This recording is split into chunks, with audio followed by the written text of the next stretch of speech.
is 8:25 according to that clock, and we're going to start up the City Council budget work session for today, which is Saturday, January 7th, 2023. And I'm going to just, again, say welcome to everyone. And we're in a new year. Super excited to have our staff before us today doing some presentations. And so we're going to start with the budget overview and highlights from the city manager's office and finance. So I'm going to welcome our city manager, Jeff Fruin. All right, thank you, Mayor and Council, and you've got a long day ahead of you, so thank you in advance for all the time today. We're going to cover a lot of ground. I do urge you to jump in when you have questions, whether it's this presentation or department head presentations. If we can answer things right away, we will. If we need to circle back and follow up with you, we can certainly do that in the coming days. It'll be really up to you to balance how deep you want to go into any one particular issue versus, just how we get through this day. Typically, we'll go easily till 2 or 3 o'clock without a whole lot of in-detail discussion about topics. So you can kind of think about what you want to put into a future work session or budget meeting and what you actually want to get through and cover today. Before we get started with our in-depth budget overview, I just want to thank a few people that put in a lot of time this year to get this budget ready. And you can see them all in front of you. We have our finance team with Nicole, Jacqueline, and Angie. Missing from the table is Michelle Cook, who does a lot of work compiling the budget document as well. And then from the city manager's office, Rachel and Redmond, who will be doing a lot of the presentation for you this morning.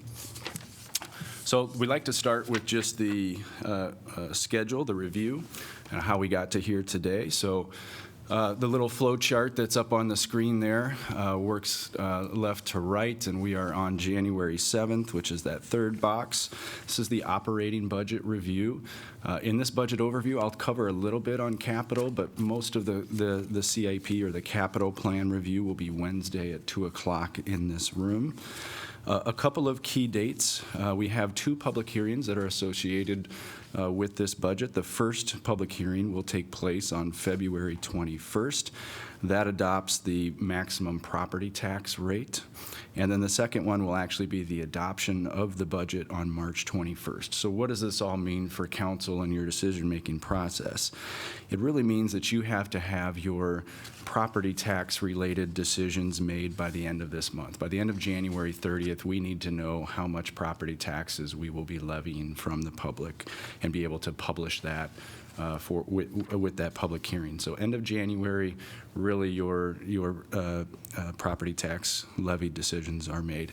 You can always go down, you just can't go up after that point. By the end of February, you'll have to have all those expenditure decisions made. So again, once you're working within that maximum property tax rate, you have a little bit more time if you want to go through on the expenditure side. The budget recommendation is for a 2.3% growth in property tax levy.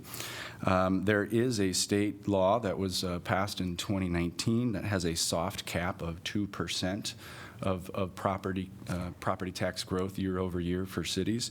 That does mean if our recommendation holds, the staff recommendation holds for that 2.3% increase, then we will need a 2/3 vote of the council to approve this budget as opposed to a simple majority. So again, that's that 2% soft cap legislation that was passed in 2019 by the state legislature. The budget document itself comes in at 728 pages. That's a lot to read, especially when we send it to you over the holidays. As you work through that document, I try to give you some guidance on where I would suggest you focus most of your time. So we won't go through each of these here today, but I hope this is just a reference point for you as you circle back and continue to think about this budget. These are a few key sections that I encourage you to spend some extra time with. And then lastly, before we jump into the budget details, I just want to take a minute to review our basic fund structure. It's important that we just all have a baseline understanding of how government accounting works. So Our fund structure is listed on the screen here. It kind of works left to right with the orange at the top. The general fund is probably where you will spend 80 to 90% of your time with this budget. That is where a lot of the discretionary decisions tend to be made. Your general fund is largely funded by property taxes. We will go through that here in a little bit. And it funds a lot of the major operations. So your police, your fire, your parks and rec, your general government, all that takes place in the general fund. And again, most of the council decision-making process typically in a given year will fall in that general fund area. As you move one orange box over to the right, you have your special revenue funds. I like to think of these as revenue sources with strings attached to them. So there are some rules on how we can spend these. So we account for them separately. We don't want to intermix them with discretionary funds. A couple examples of that would be our Affordable Housing Fund. We transfer funds into the affordable housing and we keep them in that fund to make sure that all expenditures align with the council expectations on affordable housing. We also would have our federal CDBG, Community Development Block Grant funds in here. So we get the federal funds, they go in here. There's certain rules on how to use them. Those are our special revenue funds. Another big one there would be road use tax. That's the fuel tax that we would collect at the pump. The state actually collects and provides to cities. We have to use those on road-related expenditures. Debt service is pretty self-explanatory. Any funds in the debt service go to retire debt that we have taken out as a city. Enterprise funds are the operations of a city that we run like a business, just without that profit motive, right? So those are self-sustaining funds where we charge fees, we collect those fees, and those pay for those services. So easy example is your water. We charge a rate to all consumers of our water. We collect those fees, and that operates the system. We don't use property taxes to support water. We simply use the rates that we charge. So water, wastewater, refuse, parking, landfill are all examples of those enterprise funds where the rates support those operations. Capital project funds are just funds that are there to support our major capital projects. We'll go through those on Wednesday. And our internal service funds are really just that, internal to the operation. So information technology, vehicle and equipment servicing. A good example, department budgets would pay to the equipment fund, and that helps maintain their vehicles and make sure that there's funds to replace those vehicles after their useful life is done. So that's the basic fund structure. And with that, we're going to jump into the budget details, and I'm going to turn it over to Rachel to get that portion of the presentation started. Yeah, so first, can you hear me okay? Okay. First, we wanted to just give a little bit of an overview of what we're seeing in this current fiscal year 2023 budget. So last year when we brought that budget to you, it was kind of a mixed bag of news. So we were able to achieve our 11th straight property tax rate reduction. Kind of expected that to stabilize going forward. And then we had just a minor utility rate adjustment to address some cost and service demand increases in our refuse operations. Along with that, there were some challenges that we were aware of and paying attention to. We saw actually a shrinking tax base for the first time in many years, over a decade. And in light of that, we strived for a status quo budget. So we only had 1.25% increase in our general fund expenditures. So, we were aware of these challenges. We felt like with continued kind of fiscal prudence, we were prepared to meet those. And since we adopted that budget, while we're certainly still in a strong financial foundation, a couple of additional challenges have kind of cropped up that we're paying attention to. So first of all, we've had a new state backfill added through the state legislature last year. So that's just added a little bit more uncertainty in the coming years. And then, of course, if you've gone to the grocery store or pulled up to a gas tank, you've seen what those cost increases have been like for you personally.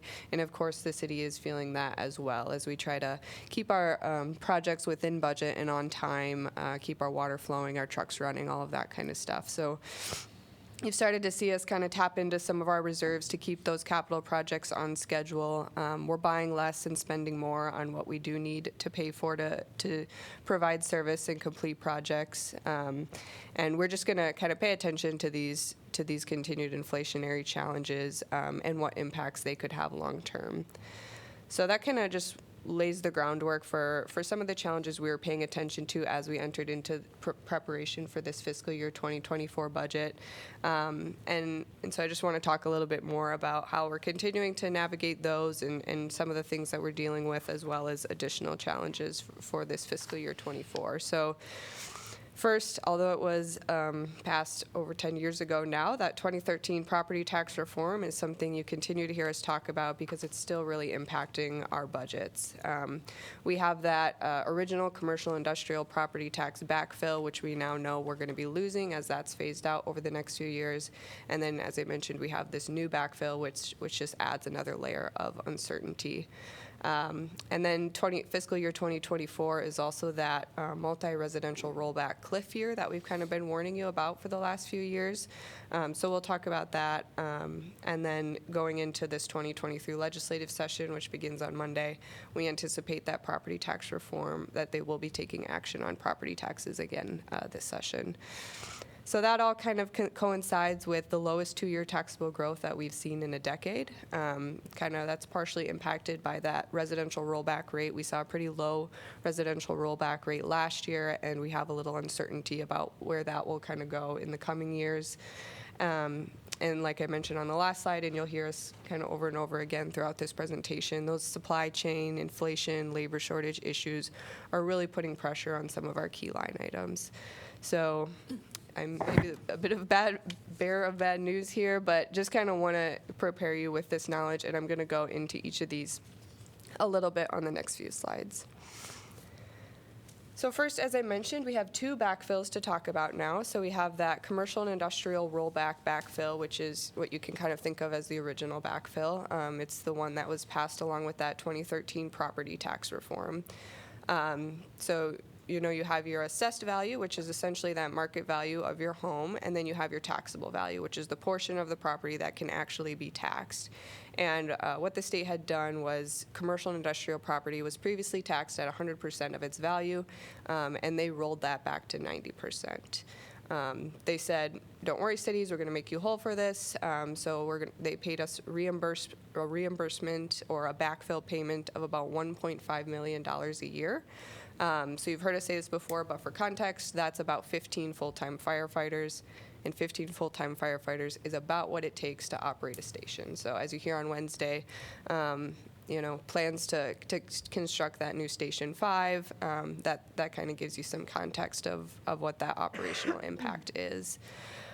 So we were receiving those reimbursement payments, and then in 2021, the state came back again and said, okay, time for these to go away. So those have begun to phase out now, and those will be completely eliminated by fiscal year 2027. So that'll be about a $330,000 loss this year, fiscal year 2023, and we estimate over $7 million over that full 5 years phase out.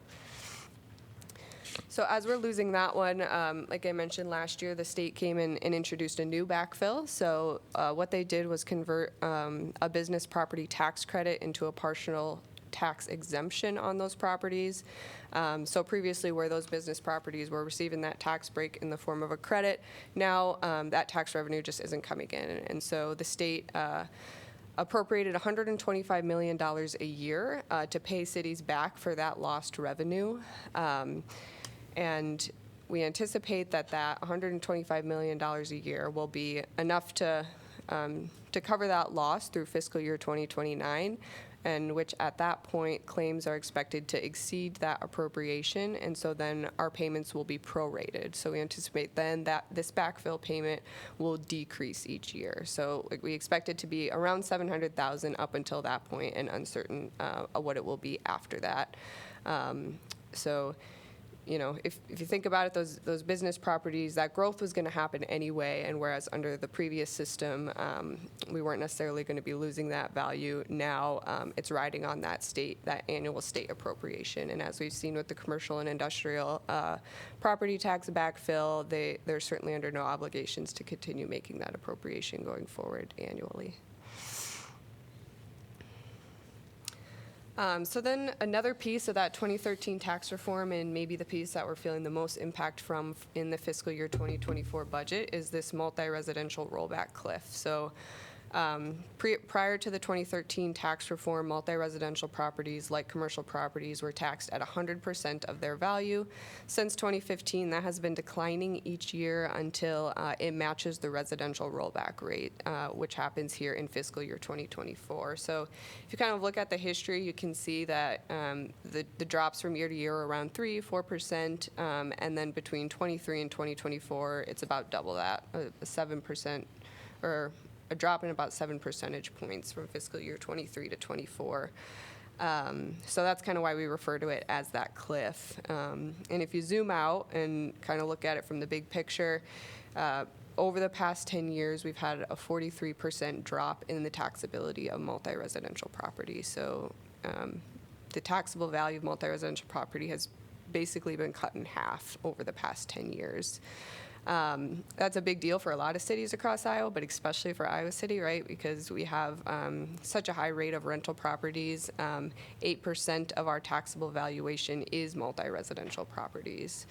So I'll kind of put in, on the next slide, I'll kind of put that into context about what that actually means in dollar values. So kind of, I'll go back here. So just pay attention to this 63% that it was taxed at in FY23, and then this 56% it's taxed at in 24. And the difference between those two numbers is about $150 million in taxable value and about $3 million in actual lost tax revenue. So that's just in that 1 year.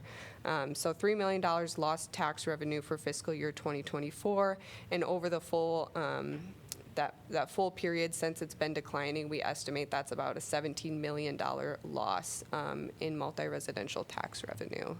And again, this is not backfilled, that's just lost tax revenue to the city. So if you kind of say, okay, swallow that pill and say, all right, we lost that tax revenue, let's look forward. Unfortunately, the fact that multi-residential property will continue to be taxed as residential property going forward will continue to have some pretty major impacts for us. So it's kind of what we want to show you on this slide, which shows that history of the residential rollback rate. And we won't differentiate between multi-residential and residential anymore going forward. They're the same, right? They're both riding on what that residential rollback rate is. So again, you have your assessed value and then you have your taxable value, and how you get between those two is a lot of this residential rollback rate. So the state has placed a cap on how much taxable value can increase in a year. So if you have a year where property values are really high, then of course that rollback rate is going to be a little lower to make sure that it's not growing so much to exceed that cap, right? So you kind of look at the history here, and you can see that with the assessment cycle, you'll see this residential rollback rate kind of fluctuate along with that. So in the odd years when it's assessed, you might see a little bit lower rollback rate, and then in even years, when you get that assessment hitting the tax rolls, you might see a bit of a bump in that rollback rate. And it's certainly what we've seen for 23 and 24. So last year, we had a bit of a lower residential rollback rate, around 54%. We've seen a 2.3% increase for fiscal year 2024. A 1% change in a residential rollback rate is about $1,925,000. So it's about $2 million difference, that little bump that we got between 23 and 24. But then I want you to kind of take that logic one step further and think about kind of the housing market right now, and we anticipate these really high assessment valuations in fiscal year 2023. So thinking about that cap and looking at what that residential rollback rate might be in 2025, we anticipate it could be a bit of a steeper decline, right?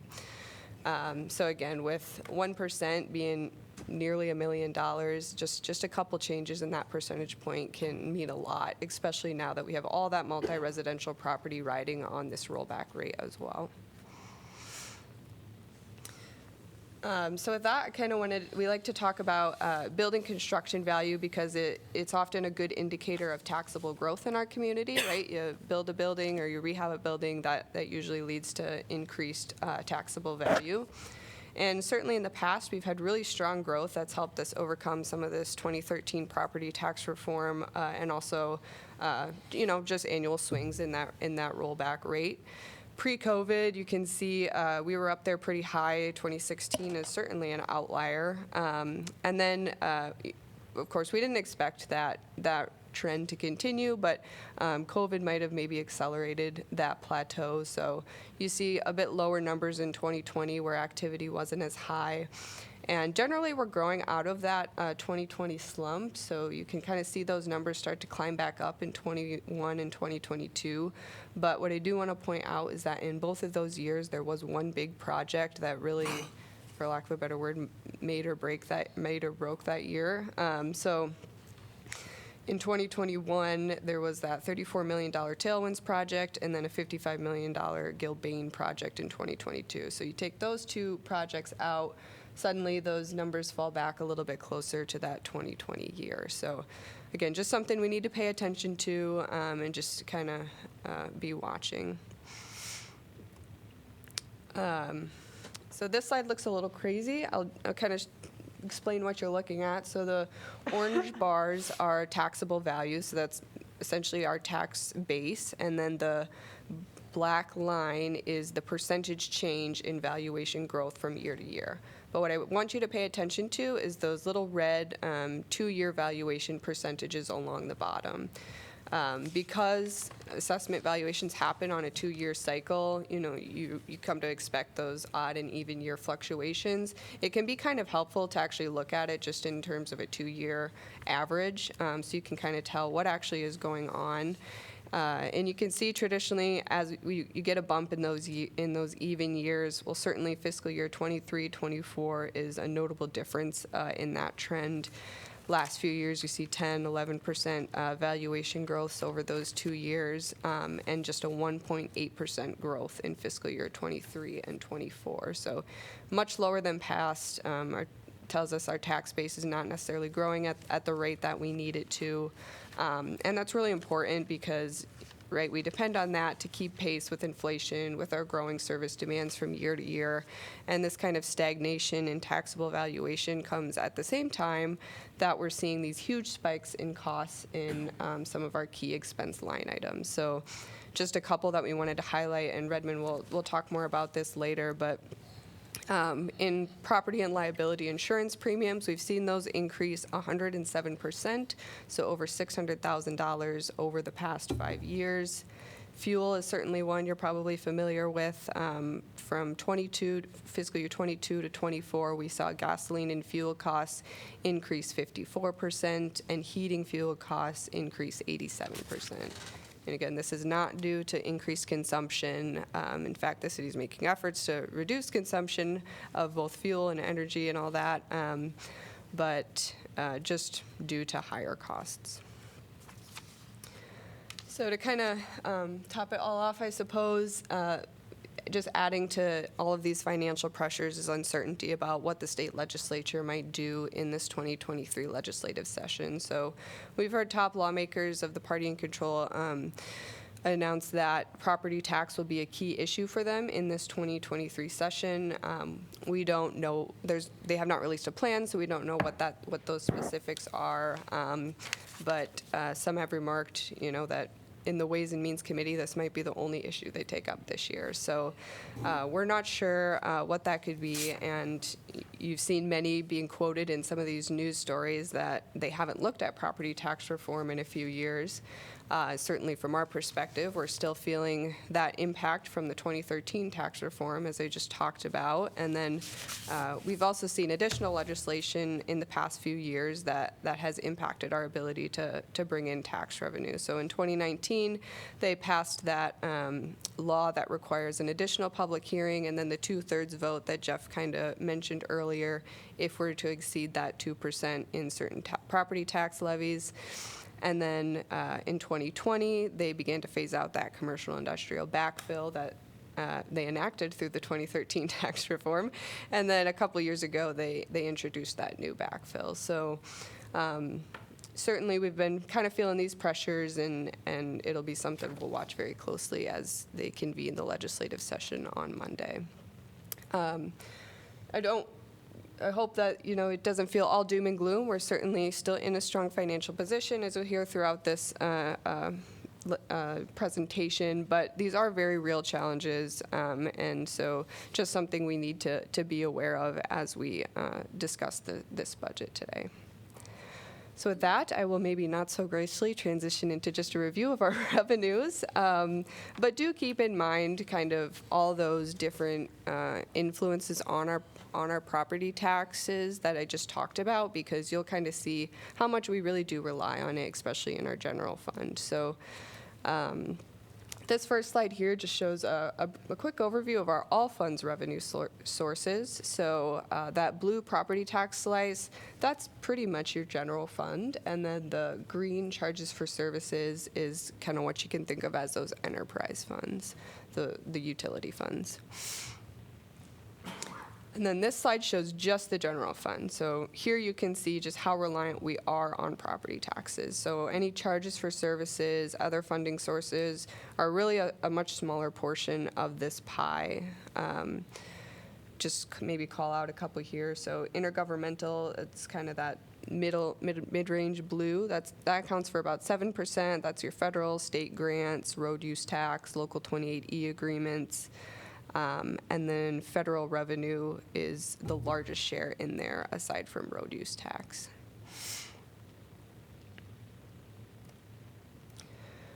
This is just kind of, again, looking at that tax base in the context of our property tax rate. So as I mentioned, last year, fiscal year 2023, we had that 11th straight decrease in our property tax rate, and that was the lowest since 2022.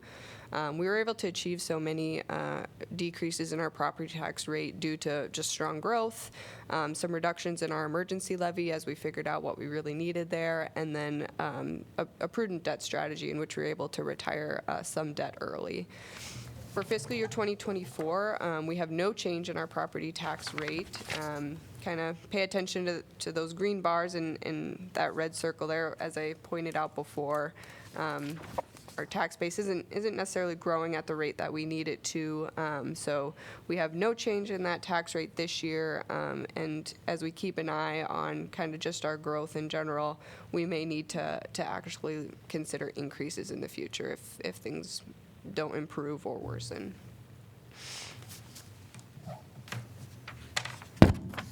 This is just kind of looking at our tax rates. Important to remember that ours, in the context of the other taxing bodies, so it's important to remember that we're just one component. We account for about 41%, which is still less than half of the overlapping tax rate in our county. Johnson County and the school district are the second largest following us. Kind of a different way of looking at the same thing. This gives you a little better picture. Oops. This gives you, ooh. Okay, I'll get it. Okay. So this gives you, again, that context kind of over time. So you can kind of see here in fiscal year 2013, we accounted for a pretty high percentage of the total tax rate that property owners were paying. We were about 44% at that time, and now heading into 24, we're down to around 41%. So about a 3% drop over time. And then this shows our tax rate in the context of other large cities in Iowa. So you can see we're hanging out here in the middle of the pack. This is good. Since 2012, we've dropped below Davenport, Des Moines, and Cedar Rapids. So we've definitely done some work to bring that rate down and more manageable for our property owners, and it's unlikely that we'll be able to drop this any further going forward. So we can expect to kind of maintain this position. A couple of other revenue sources that we wanted to talk about in addition to property taxes, just some important ones. First here is hotel motel tax, and overall this is a pretty small percentage of that general fund. So what you see on the screen is only actuals, because if we were to try to show, projected for 23, 24, it'd kind of skew it just because of how we do transfers. But I'll kind of explain some of these dips here. So in 2018, you see a little bit of a drop there. That was when the Graduate was undergoing some renovations. So a little bit of reduced revenue from that. And then, of course, 2020, 2021, the COVID pandemic influenced our hotel motel tax revenue. So for fiscal year 2022, our actuals were about 1.7 million, and we anticipate that 23 and 24 will be very similar to that level. Our utility franchise tax. So this is a tax that the state allows us to impose on gas and electric utility bills. Again, we only show actuals on this slide because we budget conservatively for this revenue source. This really any kind of fluctuations in energy usage or weather, so if you have a cold summer, warm winter, that can really impact what these numbers actually are.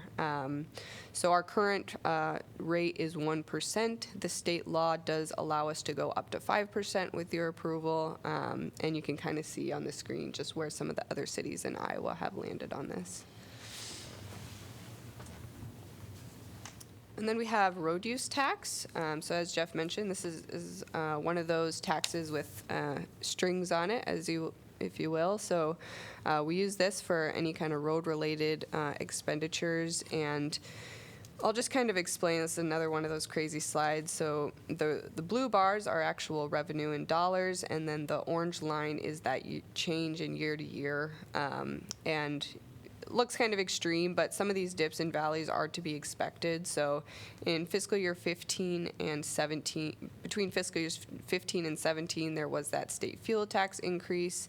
And then in 2021, you see a little bit of a bump there from the census numbers. Even though they were lower, we still got a little bit of a bump, and then those stabilized back out in fiscal year 2022, and we anticipate that will probably remain pretty flat for the next decade until we get that next census count.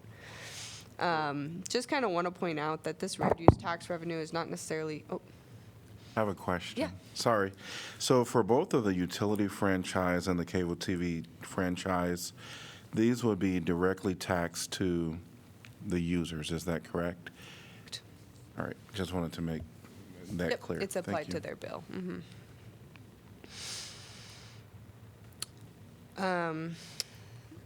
So the other point I wanted to make here on this road use tax was that the revenue is just not necessarily keeping pace with the needs.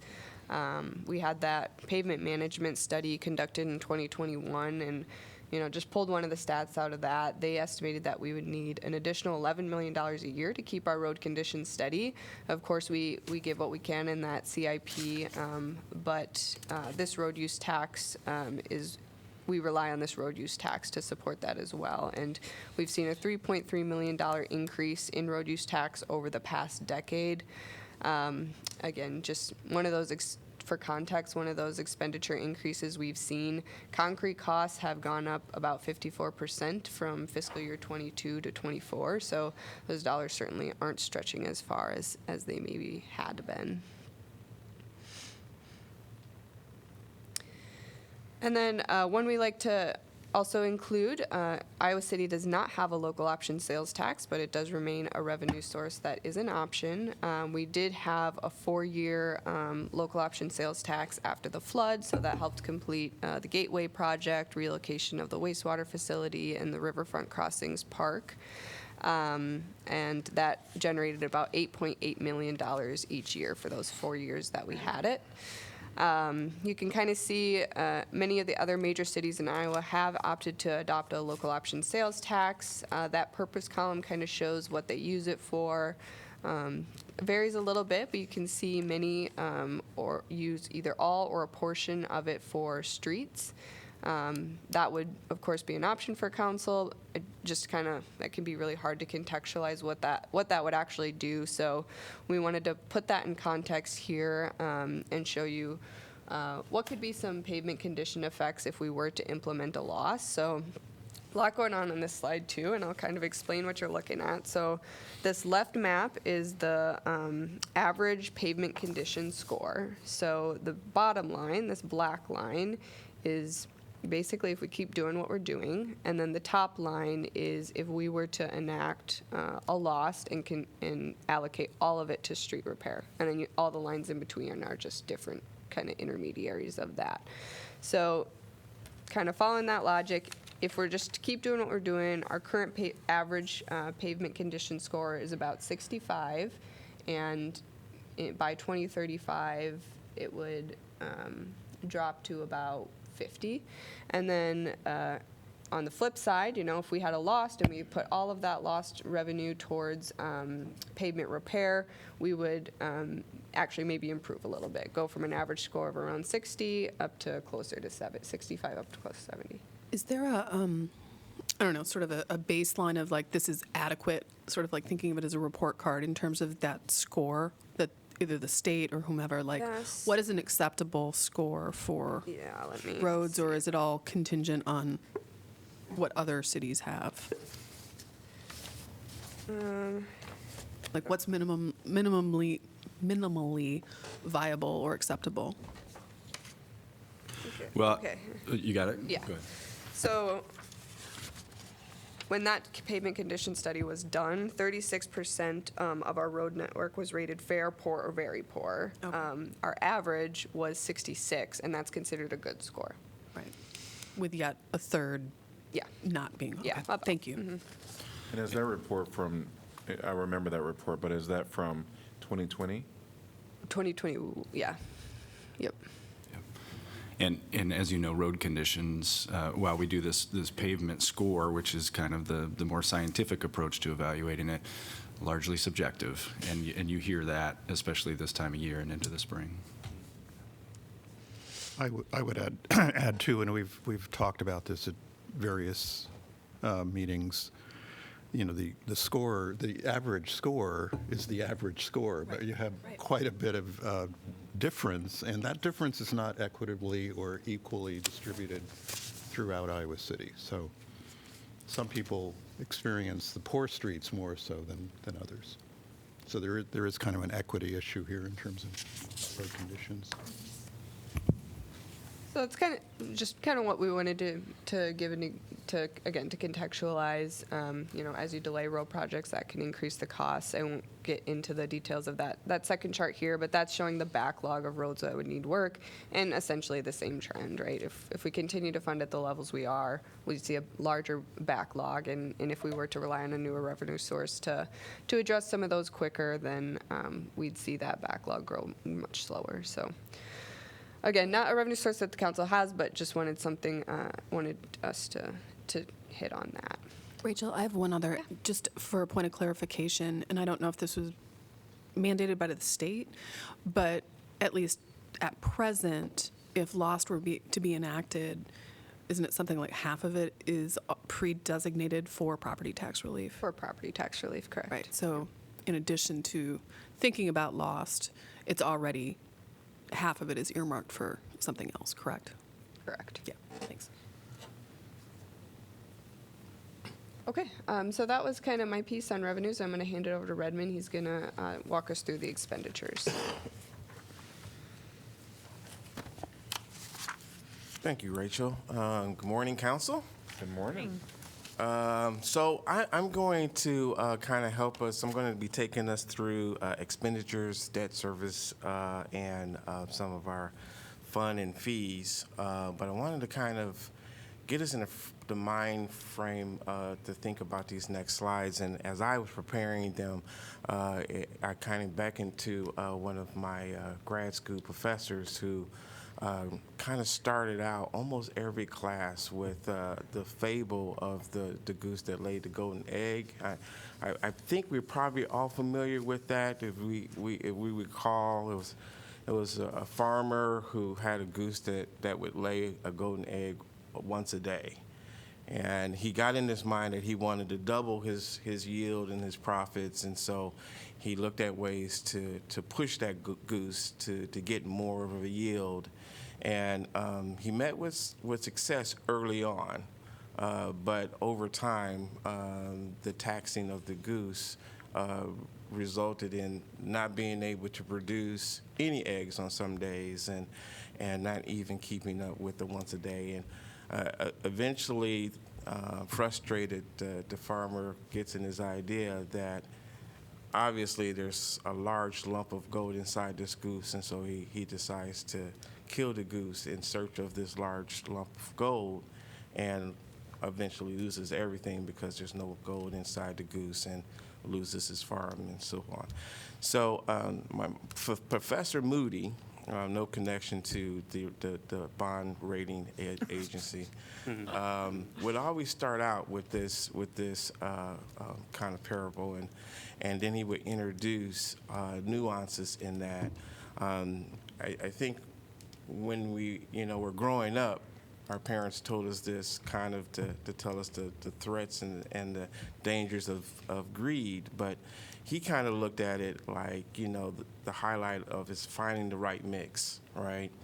And much like this budget, and especially in years where it gets tight, finding the right mix where it takes the right investment to maximize the sustainable profitability or successful service rate of your asset. So keep that in mind. I'm going to maybe reference it as I go through these slides. Yeah, if you could. There's so many different ways to do it. So, so this slide, I like to focus us on our expenditures on these bar graphs. We look at our public safety on both sides of the graph. We have our public safety, which make up our police and animal control, our fire department, but also our code enforcement and building inspections. Those things kind of get overlooked when we think about public safety. And then on the other side, obviously, our business type activities. These are transportation, water utilities, wastewater utilities, and landfills. So really important activities that the city does that are kind of a business type of enterprise, and usually handled in different enterprise funds. I think the interesting part about this graph is that, typically it helps us identify how much funding is going in each one of these bars, but in reality, these aren't really competing interests, right? They're actually kind of connected with each other, and if you could step up and look at it, it would actually probably form a circle, be more like a pie chart, because they're all connected. You take away from one, it affects somewhere else along. Excuse me. So going to the next slide, the actual pie chart, we see how important and how big our personnel cost is for the city. Obviously, this is the main driver of our service delivery, the people who deliver that service, and obviously annual wages are all constantly moving and to adjust with market and environmental influences, cost of living adjustments, and those kind of things. Our pensions are growing to keep pace with those demands as well. And then health insurance is a constant demand, a constant driver of those costs. So obviously, in a industry where service delivery is the main piece, that's going to make a big chunk of our general fund expenses.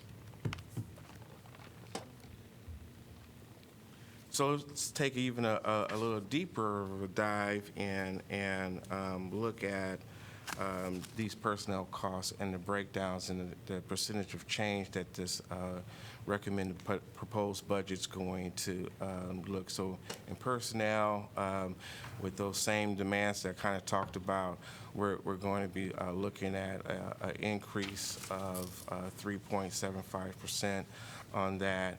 I also wanted to also focus in on our contingency and as we get ready for expansion for our fire services with the new fire stations, we're putting away, some funds for that so that those don't hit us with a big impact once we move forward with those service expansions. And then also our capital outlay. This is something that, it fluctuates based on our equipment needs. These are usually equipment needs that are $50,000 less. Thanks. So looking at our debt service, and there's three areas that we really kind of focus in on. One, the state of Iowa limits no more than 5% of our total assessed property value to be out on debt. And right now, the city utilizes 18.3% of that 5%, so, a much smaller number. And in addition to that, it's kind of like a funnel even gets tighter. The city has also induced a number of internal restrictions. So even within that, we've placed on ourselves a 30% restriction on our debt levy. So we have our assessed value, and then our debt levy or levy, that's a smaller number. We even have restrictions on that. And then we even take that, we're right now projecting to be only around 15.8% of that smaller number. So, those columns really, show the financial discipline that the city is practiced, and is really kind of been one of the factors that has helped us to continue to hold on to our AAA bond rating, which we just went through a review this past November. So I also wanted to kind of take a deeper dive into that bond rating and kind of look under the hood a bit of what some of the things that Moody's looks at. And they obviously, Rachel covered revenues, and they look at our revenues, they look at our income levels, for our community, including the household income levels, family income levels, and compare that to, relative to U.S. Averages and levels. But they also look at what they call market position. And that's our revenue predictability, revenue stability, and our asset condition and utilization. So I think this is really important, particularly things like, you might hear us talk about livability ratings. These are things that kind of drives people and to our community.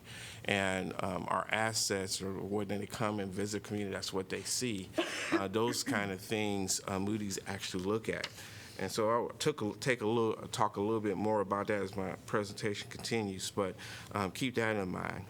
Also, financial positions really important, and that's the way we've managed our debt service, our fund balance management as well, and budget flexibility. So when we're looking at having some major projects and finding ways to have multiple funds involved, so it's not just a heavily relied on general fund, that's also a positive aspect. And I think we're going to be talking about revenue, potential for revenue bonds as well. So that's going to be, keep that in mind. Another thing is, a debt affordability, and this kind of, I smile on this because this is, I think we can almost always realize going to the bank asking for a loan, and they say, well, if you had if you had money, then we would give you this loan. Well, if I had the money, I wouldn't probably ask you for the loan, that kind of thing. Well, it kind of feeds into itself. So having a AAA bond rating allows us to have debt affordability, but yet it still takes all these other things to have that debt affordability. But it is something that they look at. So let's look at this next slide. Really kind of talks about how rare and challenging it is to maintain, especially in this environment, a AAA bond rating. So in the country, only about 12.4% of cities have a AAA bond rating. So we're certainly in a elite group there.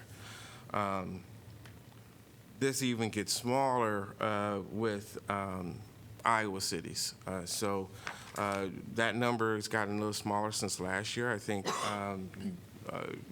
you may recall that Cedar Rapids was a part of that group. They got downgraded to a AA1, just slightly below AAA. But one of the challenges that cities have, and I kind of talked about that utilization and asset management aspect, is us having older parts in town, aging infrastructure is a challenge in managing maintaining that and still having that with all the other things that you're balancing, that appropriate mix of investment and sustainability, right? So some communities like Clive and I think West Des Moines is also in that group, much younger communities with infrastructure that haven't went through the test of aging yet, right, and how they manage that yet. So I would argue that for Iowa City to be in that group is even more of kudos to the way we've been able to manage that balance. Redmond, I have a question about that. So the bond rating, I understand. I'm just hoping we can kind of like quantify what the AAA means for Iowa City as compared to a different kind of bond rating. I understand the debt affordability piece, so that would mean if we need to borrow money, we can maybe borrow at a lower interest rate than a city with a different bond rating. What else does it mean? Like, so when we sell bonds, we get better return, or how does that all, like, can we put a dollar amount on the AAA bond rating, because it's this sacred thing? Well, so the interest rate, right? So you'll have investors that will buy bonds, that's municipal bonds, and so they look for safe investment, right? Just like you would if you were making an investment for your pension or what have you. And so having that A paper, right, that highest level of safety and creditworthiness is viable in the sense that when you need it, someone's going to be there to invest in that, right? So if you don't, and let's say we're just talking about a AA1, which is also very strong paper in the sense of investment, it may not meet everybody's needs. So there may be a group that only want, based on what their investment strategies are, they only want AAA. They want the strongest, and they may overlook or let someone else seek that AA1, and so your projects don't get the best rates because now you're kind of more of a victim to the market and waiting for someone who is at that right spot to get that level.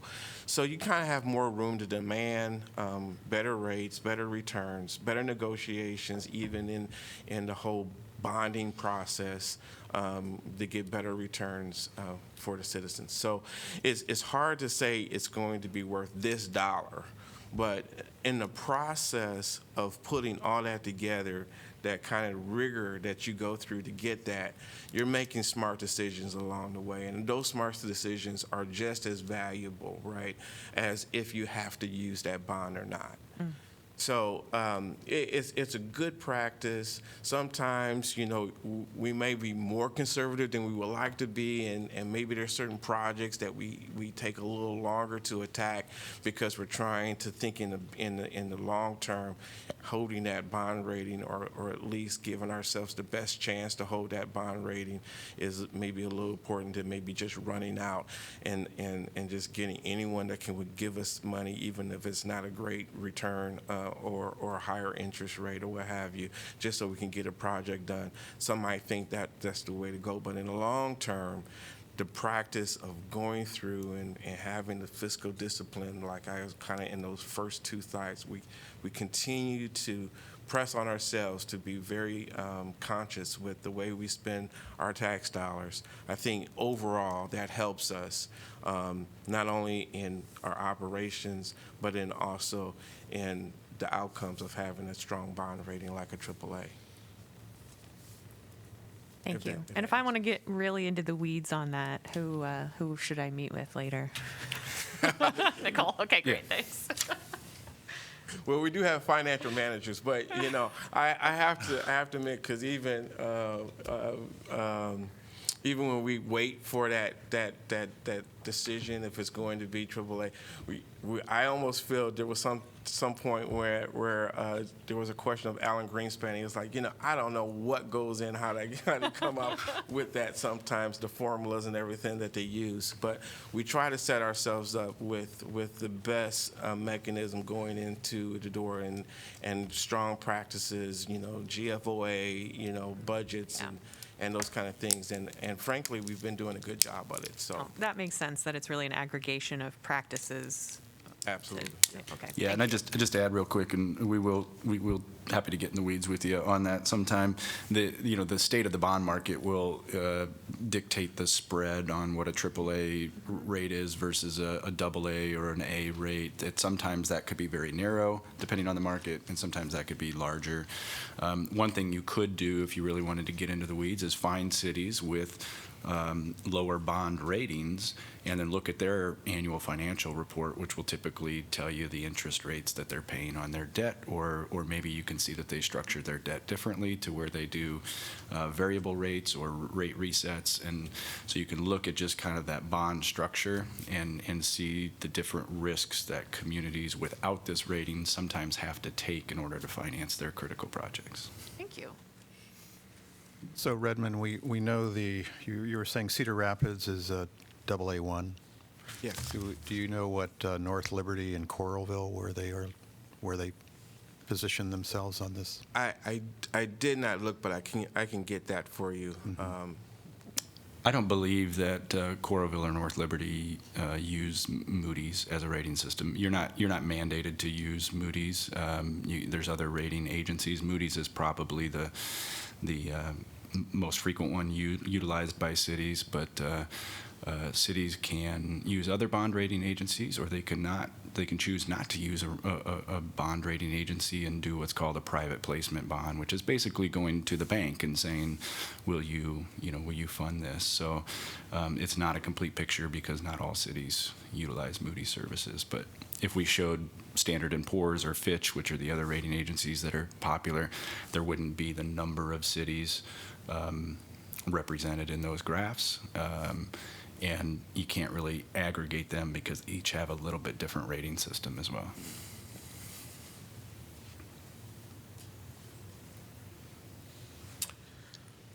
So moving on. So looking at our fund and fee analysis here, our enterprise fund balances on this slide, we kind of looked at, there's probably two columns to really focus in on is the last two, but we kind of looked at our fund health, and this was kind of an internal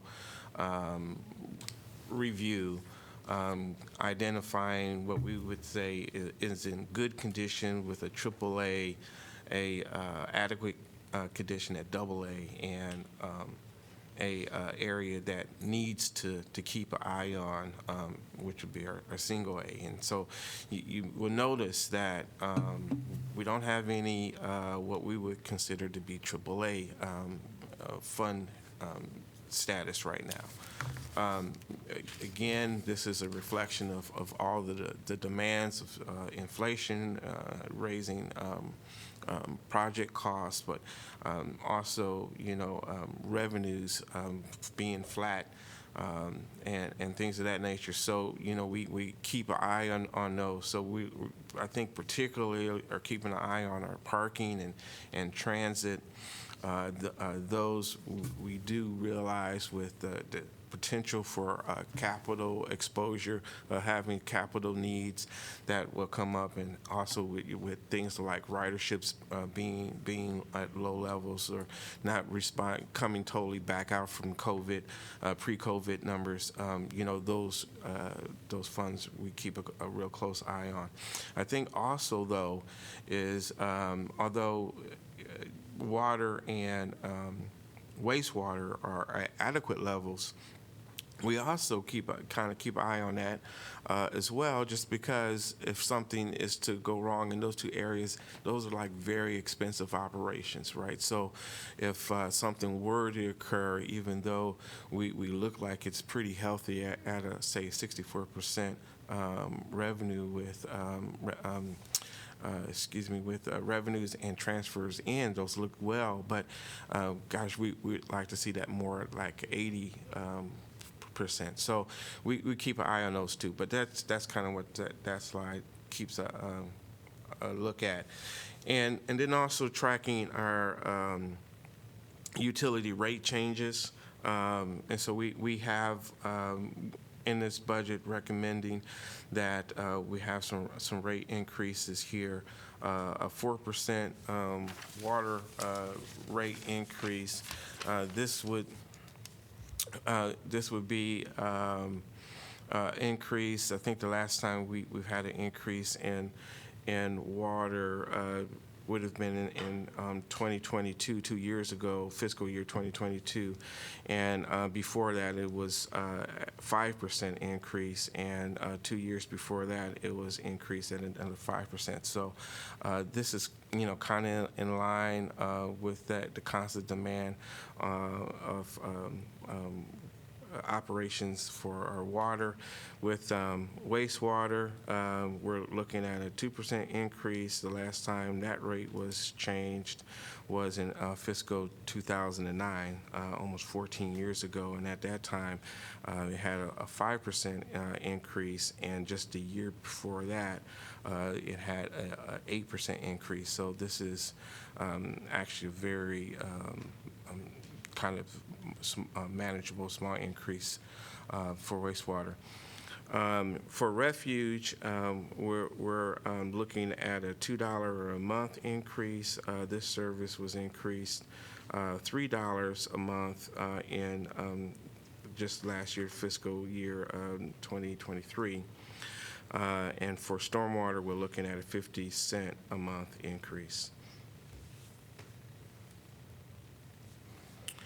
Looking at our user fee, changes in our user fee charges, we're going to be looking at a $5 per month on our monthly parking permits. This is, roughly will take our rates to $80 to $90 for a month for our ramps, and $70 for our parking lots. Before that, it was last changed in fiscal year 2018.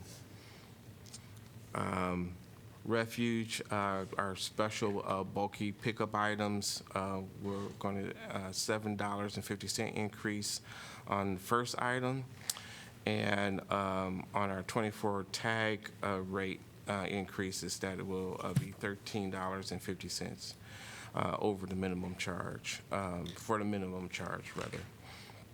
Our landfill. Brendan, sorry. Yep. What is the 24-hour tag? So when you put out couch, what have you. If you call in, you can get a tag and you put that on the couch, and that's the rate. But if you happen to put it out without a tag on there, then there's a much higher rate that Got would you. come. So, but we'll give you a letter, say, please, you need to take it in and get it out. If you don't do that, then we'll remove it, and it'll be a Or higher increasing rate. the fee Yeah. relating to that. Okay, thank you.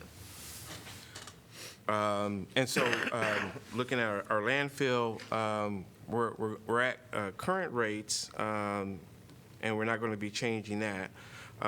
However, there is an exception with the minimum tipping fee. So if you bring in things that are under that ton number, we're going to be asking for an increase of $7 for Iowa City residents and $7.50 for non-Iowa City residents.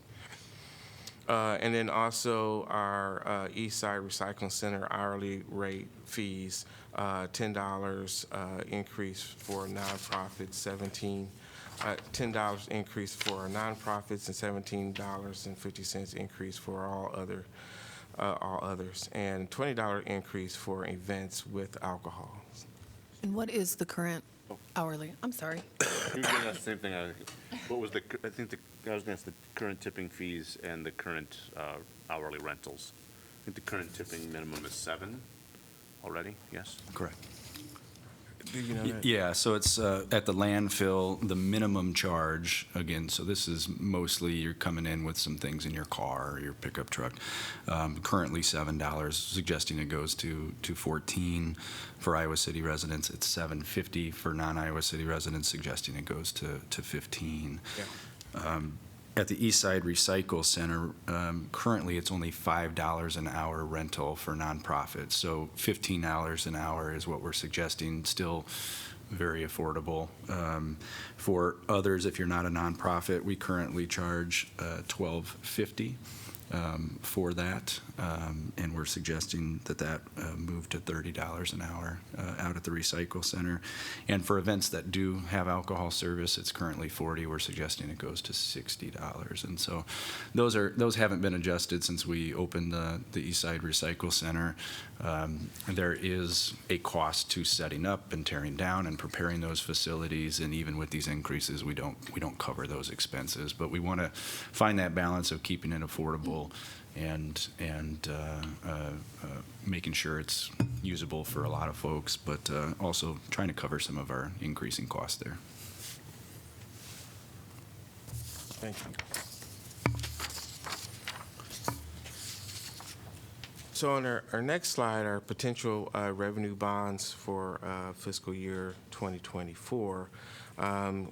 As we look at this slide, I would like to remind the council about one of the Moody factors, the financial position, the debt service management, the fund balance management, and the budget flexibility.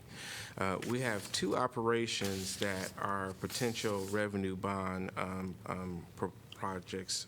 One in landfill, where the equipment building replacement is in one of our seriously needed operations. Estimate right now is around $3.5 million. Though it's in the planning processes, and it may be a project that allows us the flexibility to add, some of that budget flexibility that we were kind of talking about, and not put so much of demand on general fund. This is landfill's enterprise, so the enterprise fund essentially works off of that enterprise's ability to conduct its business activity, raise its own funds, so it can be a separate bonded activity, which would essentially be a revenue bond. So based on those revenues, as opposed to a GO bond or general purpose bond. So this allows us to kind of diversify some of those debt management issues related to getting that investment for that needed operation. But until we go through that process, you never really know if that's going to require a tipping fee increase or what might need to do for that actual revenue to support that particular bond. So that's kind of part of the process. So that's why we say it may be a potential.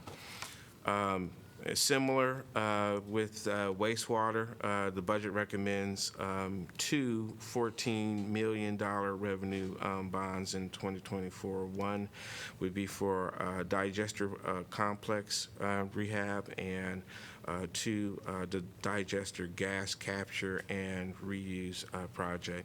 Both projects are in the planning phase as well. And may have opportunity for some federal grants to participate in the gas project.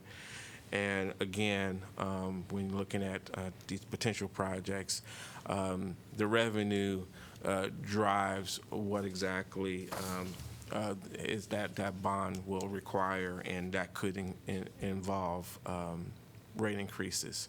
So those two projects, again, the merits would certainly make sense to utilize. The revenues, we don't have any revenue bonds at this point, but this could be one of the approach from both of these projects, or either or.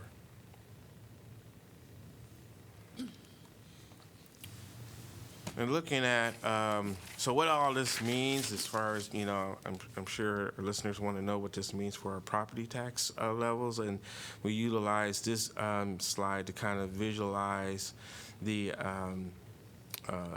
impact on property taxpayers utilizing a $100,000 adjustment. It's just used as an estimate per household, and on every valuation of your home at $100,000 clicks, we anticipate the changes would be an increase of $35 a year.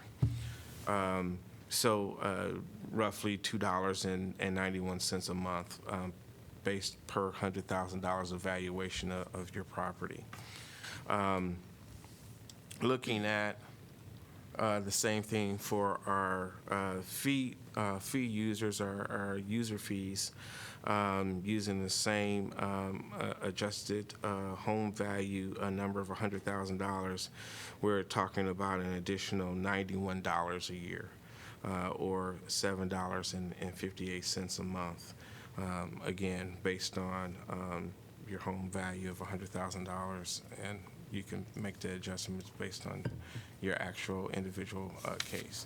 But yeah, this is just a breakdown. You can see each one of those user funds and how they break down, roughly a 4.4% increase from our previous year. I think Jeff? Okay, thanks Redmond, thanks Rachel. I'm going to take us home with the final portion of the presentation this morning, and largely shift from that big picture to talk about some of the expenditures, specifically those that align with your strategic plan and other adopted master plans. I have one question before you proceed. For the bond, is there an amount that we currently have bonded out that we can see? Do we have? Our current general obligation debt, so finance staff have that, I'm going to say 60, about 60 million, but we'll get you an exact number. Okay. Mr. Mayor, could we do like a 5-minute break before we jump into this next section? We certainly can. That'd be okay? We're going to do a 5-minute, and then we'll come back to you. Take 5. All right, thanks.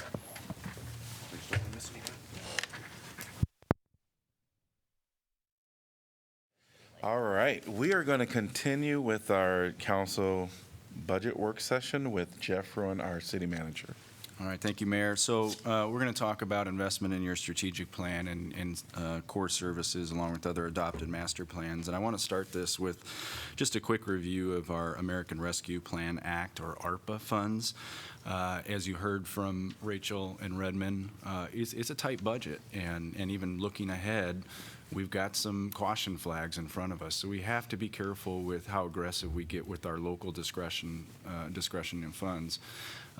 What's nice is we do have ARPA funds to achieve a lot of our strategic goals, and I think council did a nice job of aligning ARPA priorities with your values and your strategic plan. So I'm not going to go through this slide in great detail because we just had a work session on it in December, but the column on the left shows what we've allocated for ARPA, totaling just over $5 million, and on the right shows you some of the things that we're working on right now, including an eviction prevention or housing stability contract that'll be coming to you on Tuesday, which comes in just over $1 million. You're also familiar that we're currently taking applications for the Social Service Capital Funding Grant Program there. So a lot of ARPA expenditures are expected to continue in the 12 months ahead. Okay, strategic plan, remember we have values and impact areas and resources. So I'm going to touch on these fairly quickly for time's sake here this morning. If I don't cover anything, feel free to slow me down and we can talk more. But we wanted to give you some examples of how we have funds allocated to address each of those areas that are highlighted in your strategic plan. So when it comes to social justice, racial equity, and human rights, hopefully you will see a lot of those efforts embedded in our departments and our programming. You'll see it in the library budget, in the parks budget, in the senior center budget, and so on. But we also have specific funds like our social justice and racial equity grant program. You may recall that council increased that from $75,000 to $100,000 back in fiscal year 22. This budget maintains that $100,000 grant program. I'd also highlight that first item as well. We still have approximately $1 million from the Black Lives Matter initiatives. That's largely been waiting on the TRC consulting contract to come to you, which we're actively working on and should be in front of you here in the next month or two. As we look at climate action, just a reminder that your climate action operation is funded in two different ways. Your staff is funded within the general fund, and then most of the programming dollars is funded by your emergency property tax levy. That's a 20-cent levy that we have allocated the last few years. It generates about $850,000 a year, and that's paying for a lot of the programs that you're seeing us rolling out, whether that's grant programs, the Climate Ambassador programs, Root for Trees, those types of things are all funded from that emergency levy dollar. We're making great progress with our climate action plan. We're tackling a lot of the projects that were identified in the accelerated actions report.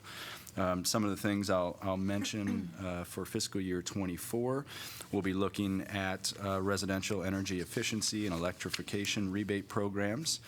We'll continue the climate action grant program.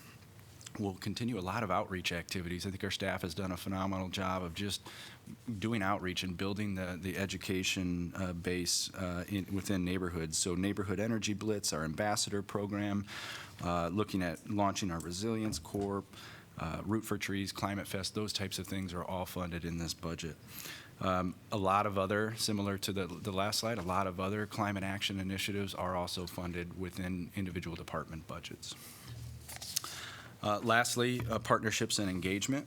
These are just a few examples on the screen here of how we've tried to increase partnerships and engagement in the last few years. Really happy with the efforts of all our departments to get out more, whether that's additional party in the park or rec and roll events in neighborhood parks, whether that's public safety, police and fire events. We have library, senior center, and a whole number of other options that are operations that are really working to get more outwardly facing. I'll mention public art. You've seen a lot more public art getting pushed out into the neighborhoods in the last few years.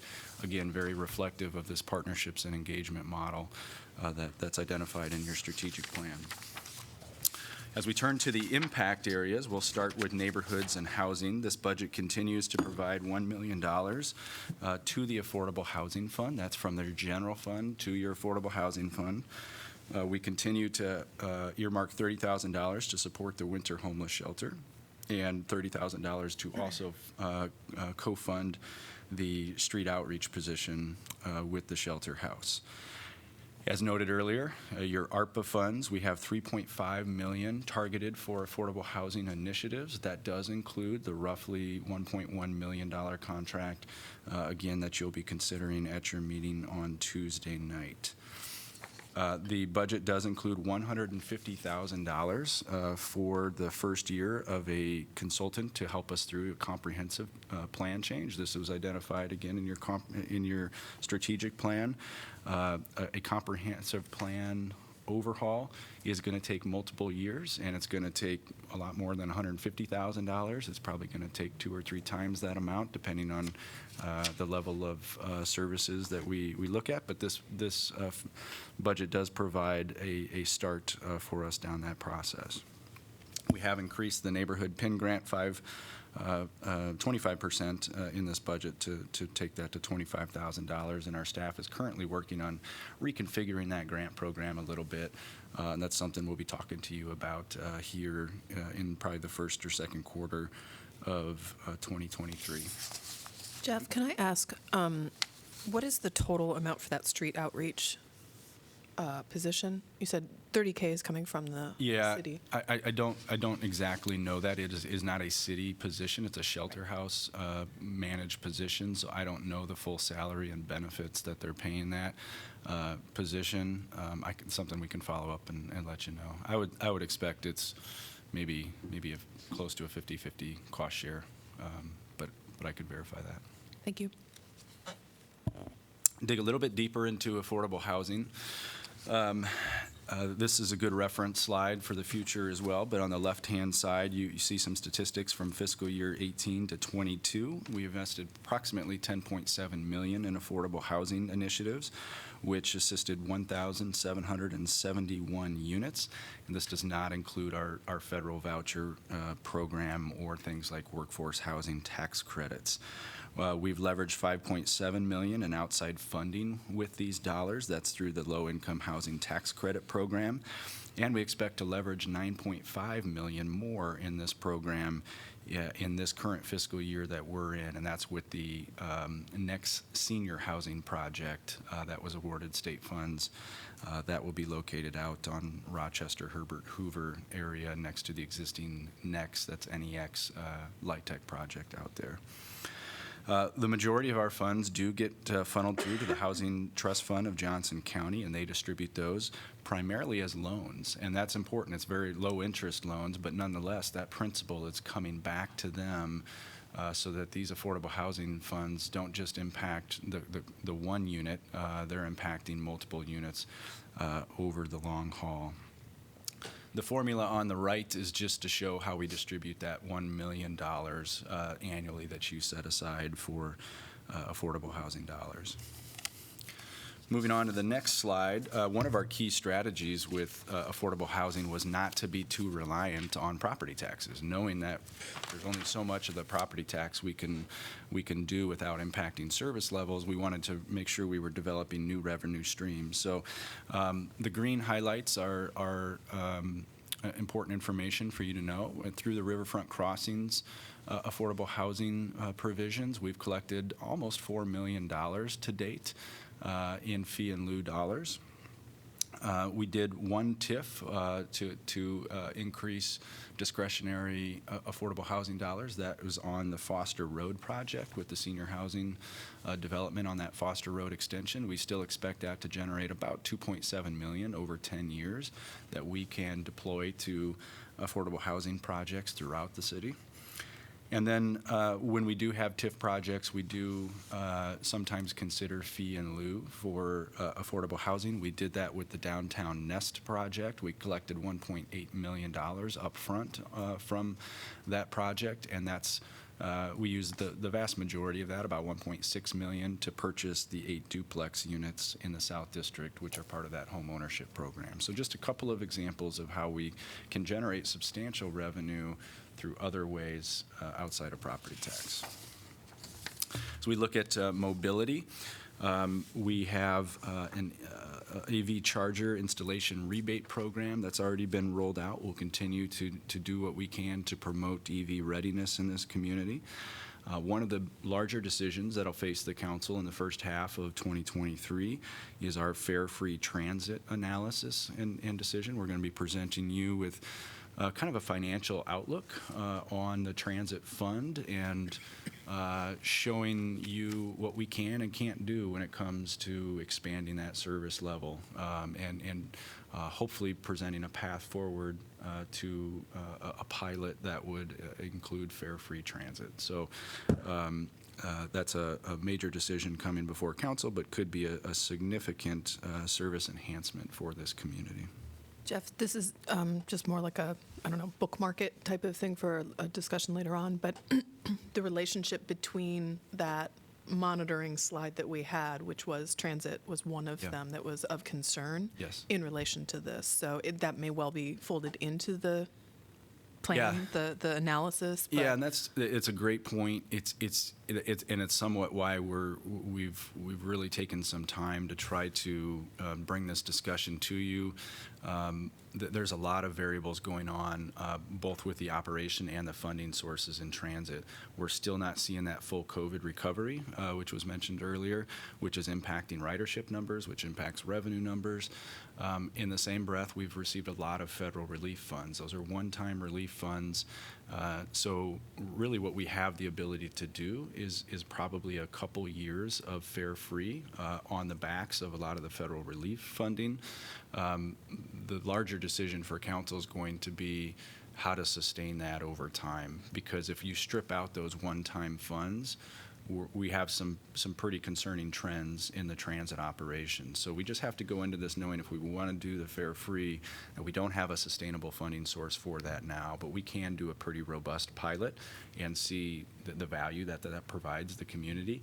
It does put some pressure on that future council when that time comes to say that we're going to need another revenue source to continue this. Thanks. You can see some of the capital improvement programs. We'll touch more on those on Wednesday with the CIP review, but a lot of great mobility projects impacting pedestrian access and bus ridership there. I want to talk a little bit about our bike and master plan implementation. Hopefully you've seen us each year continue to build out our bicycle infrastructure in the community. 2023 and 2024 will be extremely busy years for us. We have a lot of exciting projects. I'll highlight a couple. We do have bike lanes that are planned on Southgate and Sunset. We'll also have bike lanes on Keokuk after a 4 to 3 lane conversion from Highway 6 down to Sandusky. So a lot of good work in the South District there.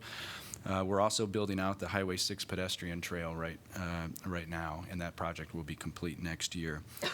A few other projects to note that we expect this next year. On the west side, we have the Benton Street resurfacing, which when done will include bike lanes.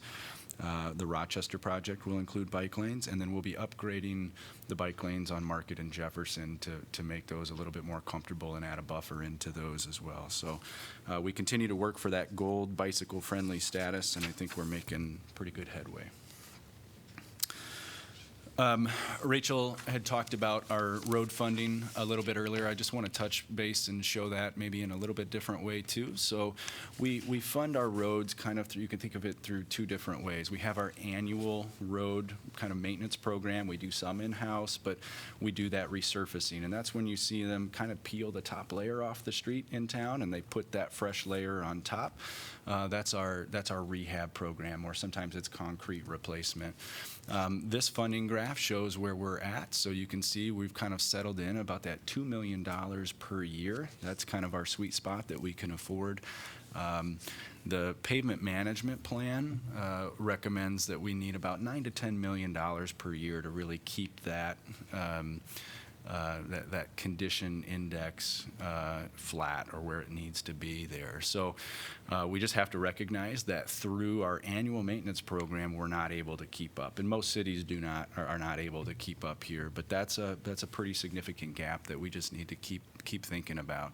Road use tax is going to be pretty stagnant. We're not going to see any bumps in that. Rachel explained we kind of got a bump with census, but then it's kind of flat going forward there, especially as vehicles become more fuel efficient. The other way we look at funding roads is through our general obligation bonding, all right? So that's the next slide here that is going to show you some of the major road improvements that we have coming up. But when a road needs full reconstruction, similar to what we're doing on Rochester, where you pretty much tear everything out and then rebuild it, it's a lot more costly, it's a lot more disruptive to the community, and it also competes with other needs. So these are some examples of larger capital projects in the CIP that we'll talk about on Wednesday that we are bonding for. So we can't use road use tax, and we can't really afford to do these projects with road use tax. As a result, we utilize general obligation bonds. As you know, we levy a property tax to pay those bonds back. So if we're spending more on roads, we're not able to spend as much on parks, on trails, on public facilities, on quality of life initiatives. And that's one of the concerns we have. If we're not able to increase road funding, not only do the roads deteriorate, but then there's more competition for those funds, and we're not able to do as much on the quality of life side of things as well. So something that we continue to monitor and that you all need to keep in mind going forward as well. But we'll dive deep into these projects on Wednesday. When we look at the economy, another one of your impact areas in your strategic plan, a few things to highlight. We do have $50,000 budgeted for the BIPOC Business Accelerator and the ESL supplemental funding for Kirkwood. So that's $50,000 total, $25,000 each to those programs. Those directly align with not only your impact area here, but certainly your values as well. We do have other funding within our economic development program to support local arts, culture, and tourism venues, and have some discretionary funds to provide technical assistance, small grants, and those types of things. So for example, last year we rolled out the Targeted Small Business Grant Program. That was through our discretionary funds. And each year we try to identify needs in the community, understanding the council's values and vision, and deploy those in an appropriate way. ARPA is going to help us a lot, again, as we talk about childcare and looking at that wage supplement program that the county and others are working on. We'll be able to really help our economy and our workforce through a contribution to that program. As we look at the safety and well-being components here, a few things to point out. We are going to actively start promoting 988 through some paid advertisements in this coming year. We'll do that certainly in cooperation with our partners at Community. On Tuesday's agenda, you'll be asked to consider funding for a second mental health liaison. That is a community employee that works directly within our police department to enhance the services and follow up in our community. We have some dollars set aside for proactive vehicle repair activities. Again, this is something that I think Councilor Taylor and others have suggested that while the bulbs program is nice, it does require a traffic stop, and then we provide those vouchers. So this is taking that one step further to say, let's kind of like the child seat checks that we do at our fire department. This could be one in which we just invite the public to come. We can help inspect those cars and then provide some financial assistance to take care of any repairs that are found. So in a non kind of enforcement setting. We do increase the aid agency's budget 3% with this budget as well. Moving on to Parks and Rec, we continue to remain very busy on the park side, very aggressive in updating our parks. This year is actually going to be a little bit more aggressive than even we thought last year. And what's happening is with some of those pressures on our CIP projects, as projects got more expensive, we had to take a couple of the bigger projects and move them back. We couldn't afford them all in a given year. So what's happened is some of the expensive projects have moved back, and then we're able to take some of the smaller projects and move them forward. So a number of smaller projects are moving forward in your CIP, and you can see a list of the upcoming projects there on the slide, on kind of that second portion of that slide. So those are all projects that we plan to hopefully tackle in 2023. Some may carry over to 24. But again, you've got projects nearly in every corner of the town upgrading current facilities. All right, the strategic plan resources piece. So a key component of your strategic plan is recognizing that not only do we want to move the needle on those important issues that we just talked about, but we have to be good stewards of our core services as well. We have to make sure that our core services are being delivered not only today, but for future generations. So how are we setting up future generations of city staff and council so that they can continue to deliver the services that are needed for this community? A big piece of that is on the facility side of things. It's something that we've been aggressively working towards since really 2019.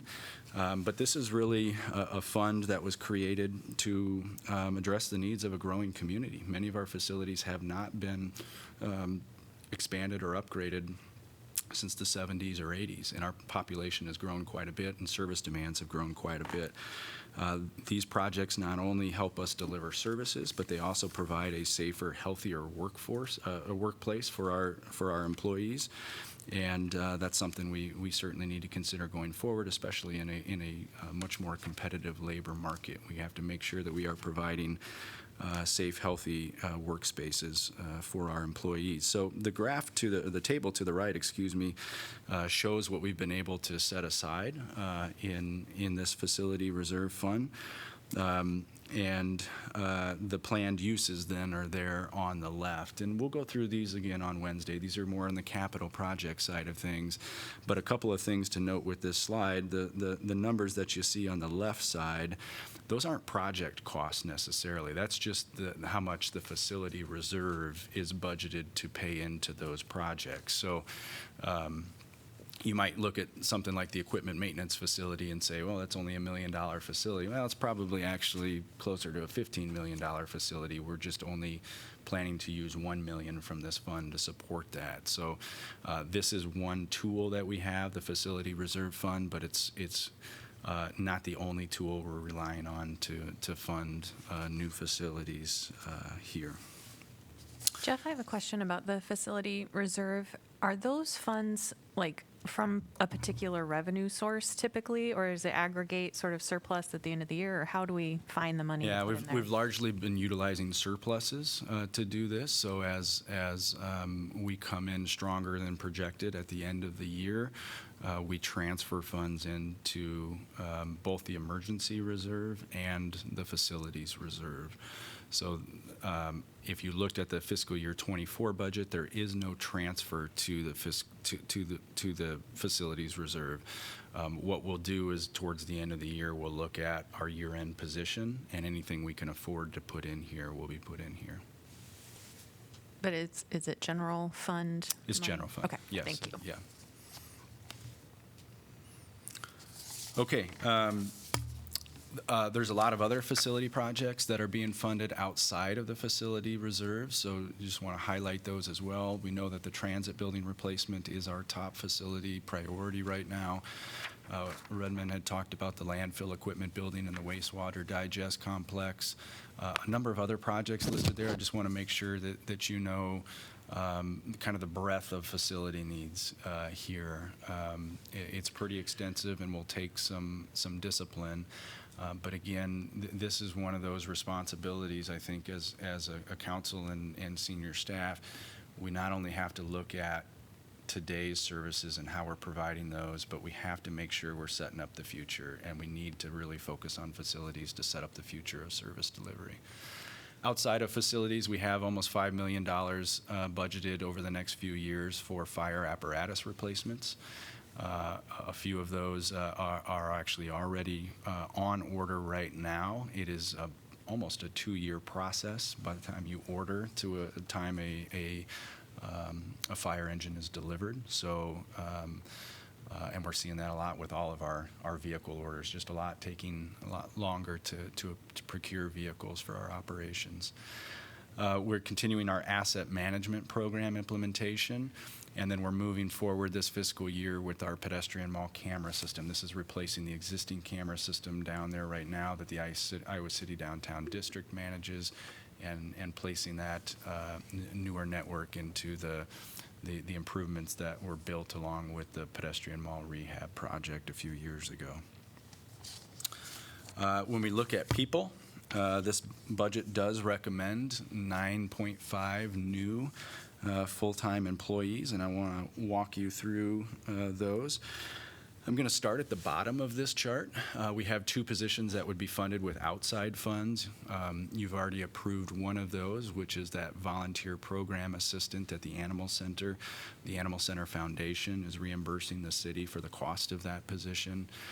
Similarly, our Housing Authority would like to add a family self-sufficiency coordinator, and that can be paid 100% through federal dollars from Department of Housing and Urban Development. So no impact on the city's budget with those 2.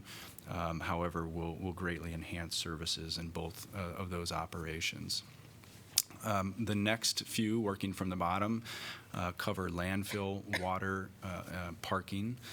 Those are our enterprise funds. So again, the fees from those operations would be paying for these positions. But these are positions that are directly responding to some acute needs. You can see in the landfill, we had almost 2,000 hours of overtime in fiscal year 22. Not a sustainable operation for our staff out there. So an additional maintenance worker 1, which is really a frontline worker on the landfill, will help provide some additional staffing support there. Does that have anything to do, is there a relationship between that and the fact that we've just approved for expanding the landfill at all? Yeah, no, that's not necessarily. It's just the volume of work that's coming in there. Everything from composting operations to the smaller vehicle pickups, but you just have a growing community too. And remember, our landfill serves all of Johnson County. So as you hear about growth in Tiffin and North Liberty and Coralville, that's impacting the landfill and the volumes that are coming in there. Image of, the valiant worker having to Yeah. stave off. Yep. On the water side, again, I think our system's growing, our customers are growing. This is going to help us respond more to increased demand, and we have a lot of meter exchanges that are needed over the next several years. So this is a frontline water distribution staff person that can help alleviate some of the pressures. Parking enforcement attendant, you've heard over the past few years, really calls. We're actually being asked to enforce more frequently, particularly blockages of bike lanes and loading zone violations, things of that nature. So an additional parking enforcement attendant will help us cover those areas a little bit better than we're able to right now. The asset management position is funded from multiple funds, but this will help us keep that that foundational data set. So our asset management system is what kind of codes our all the assets that we have on the street, whether you're talking street signs, fire hydrants, stop boxes, wastewater infrastructure like manholes and things like that. This is kind of a geographically based system that helps us manage all of those assets. And on the back end, we need that person to really be that data steward, so that we know that we have good data that then informs our operations. The top 3 would be your general fund positions. These are where the budget's the tightest, but also where I think we have some very acute needs. And we'll start with 2 firefighter positions. We have record calls for service in our firefighting operation again. In fiscal year 2022, we have some significant overtime numbers accumulating in the fire department as well. And we also want to make sure that we're preparing for the planned opening of Station 5, which in the CIP we have construction, I believe, in 2027. So there's a couple ways you can go about doing that. You can wait until that station opens, and then you can hire all the staff necessary at that time. What I'm working on with Chief Lyon is kind of a gradual move, so we can hire a couple of firefighters early, which is what we're suggesting here, allow them to get into the operation, learn the operation, alleviate some of the pressures on the current staff, but ultimately these 2 staff members will count towards the staffing of Station 5 when that comes. So it provides some immediate relief for current operations, but also gets us ahead of the game and building towards the opening of that station. In the police department, we're looking at 1.5 positions. The sexual assault investigator position is something that we think is a very critical in order to maintain our service level to victims. Right in fiscal year 2021, I'm sorry, in calendar, I think it's probably calendar year 21, we had 642 hours of overtime on sexual assault investigations alone. And this year, that number went down a little, but still 588 hours. I'm sorry, that's in 2022 in sexual assault investigations. So an additional officer that would be assigned to the investigations division would help us cut down on those overtime hours and not only help kind of the burnout issue that we could have with investigations, but also provide a higher level of service to victims in our community. The civilian accreditation manager, this is actually on your agenda Tuesday. We're not only recommending this new position for fiscal year 24, but because of a retirement and the timing of filling a position, we think it's advantageous to move ahead right now. This is a half-time, non-sworn position that would take over the management of our accreditation program. So accreditation is looking at best practices throughout the country when it comes to policing and different policies, documenting our compliance with those best practices, and that can be done by a civilian employee. It's currently done by a sergeant in the police department, so we'd like to civilianize that aspect of the operation. And again, because of a retirement, we're suggesting that we tackle that one early right now. So we'll talk more about that on Tuesday night. You'll hear from Chief Liston on that one. So that's the people side of things. As we move to the financial resources, we are looking at 2 transfers in fiscal year 23, one to the emergency reserve of $258,000. We're just over $5 million in your emergency reserve, and you can see the anticipated uses of those emergency reserves. I would argue that these emergency reserves are probably more critical now than they have been in the last few years. Because of the unknown with property tax reform. And that's one of the reasons we created the emergency reserve was to help us get through any property tax reform without having to really severely cut any services, would allow us to more gradually. So if the property tax reform that is passed this year, if there is reform, and if it's severe, we can use these funds to help soften that blow and allow us 2 or 3 years to transition to whatever that new normal will be when it comes to property taxes. So like to see this fund continue to remain at that $5 to $6 million range for that purpose. We talked about the facility reserves, and we'll evaluate whether we can afford any transfers to these 2 funds with fiscal year 24 dollars in about a year from now. So this budget does not specifically identify transfers to either of those 2 funds. Okay, down to the last couple slides here. Looking ahead, next year's budget. Kind of sounding like a little bit of a broken record here, but we're just going to have to wait and see. It's a little nerve-wracking because we don't know what that reform will look like. We don't know what that residential rollback number will be until next November, and we're really unsure of what the inflationary pressures will be on the city. So we're going to have to just be kind of cautious and careful with how we administer this budget. Rachel talked a little bit about tax base and some of the concerns there. If we don't see an increase in our tax base in the next year or 2, if we stay at that 1 or 2% growth in tax base, we're not going to be able to sustain our operations as they are now. So, for example, when we review your capital program, we're projecting bonding more than our tax base can support at the current rate right now in some of those out years. So we either need to get that tax rate to grow up, to bolster up, or we're going to have to scale back our capital improvement program, or choose to increase the rate that we're our levy rate. So something that we'll keep in mind there, but really for the council and the community to understand that the growth of our tax base is what funds our operations. And if you want to see more funding to police, to fire, to social services, to parks, to any one of those operations, we have to grow our tax base. And we're just seeing that growth being relatively slow out of COVID. So we really need to hopefully see that bounce back in the coming years.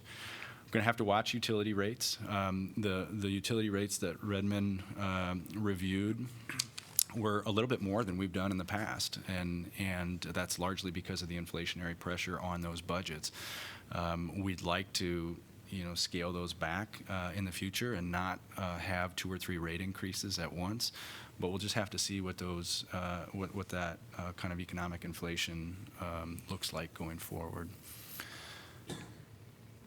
And then I think the last bullet points we've covered pretty extensively in here. Final thoughts, last slide here. We do present a budget that does navigate this cliff year in multi-residential. You heard the huge impact that has on our budget, the backfill phase out, the inflationary pressures. We're able to do that without increasing our tax rate, without really decreasing service levels. I'm pretty proud of that. We just don't know if it's sustainable over the next couple of years. We do advance a lot of your strategic plan priorities, leaning heavily on ARPA for that, but there's also evidence of that throughout the department budgets.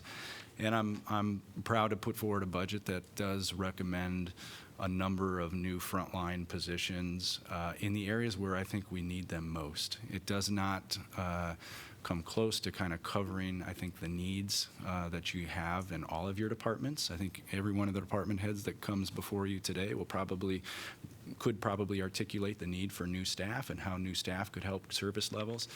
I would love to provide more in a recommendation to support those requests, but what I've put forward here is, I think, where those staffs are needed the most and where service levels are most at risk of kind of falling below expectations. So happy to answer any questions. I thank you for listening to the three of us for a long time this morning.